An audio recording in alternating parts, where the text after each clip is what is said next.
Today, I'm going to show you how to create 2D and 3D borders in Microsoft Word quickly and easily. This is a simple way to make your document look more polished, more professional, and a lot more visually appealing. Whether you're working on a report, a flyer, a school project, or any other Word document, adding a border can make a big difference in the final look.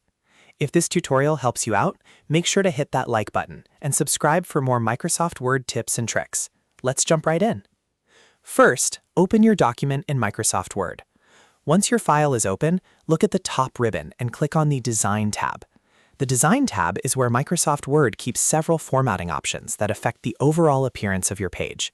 If you're new to Word, this is the area you'll want to remember for page styling and visual adjustments. After you're in the Design tab, look for the Page Borders option. Click on Page Borders to open the Borders and Shading settings. This is the control center for choosing the kind of border you want around your page. Here, Word gives you different border styles, and the two we're focusing on today are the box border for a clean 2D look and the 3D border for a more dimensional effect.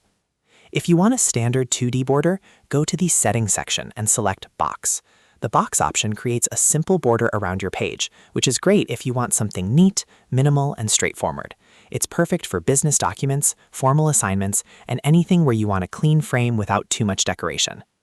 If you want a 3D border instead, choose the 3D option under the same setting area. The 3D border adds depth and gives your document a more stylized, raised appearance. This can be useful when you want your page to stand out a little more, especially for certificates, announcements, or creative layouts. Once you choose either box or 3D, you can review the other border settings if needed. Depending on your version of Word, you may also be able to adjust the style, color, and width of the border. Take a moment to preview how it looks so you can make sure it matches the style of your document.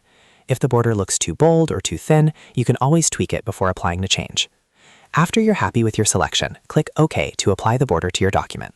Word will then add the border to your page based on the style you chose. If you selected box, you'll see a flat 2D border. If you selected 3D, you'll see the border with a more dimensional look. And that's it! You've just learned how to create 2D and 3D borders in Microsoft Word. It only takes a few clicks, but it can instantly improve the presentation of your document. If you found this tutorial helpful, please give it a like, subscribe to the channel, and turn on notifications so you never miss another easy Word guide. Thanks for watching, and I'll see you in the next tutorial.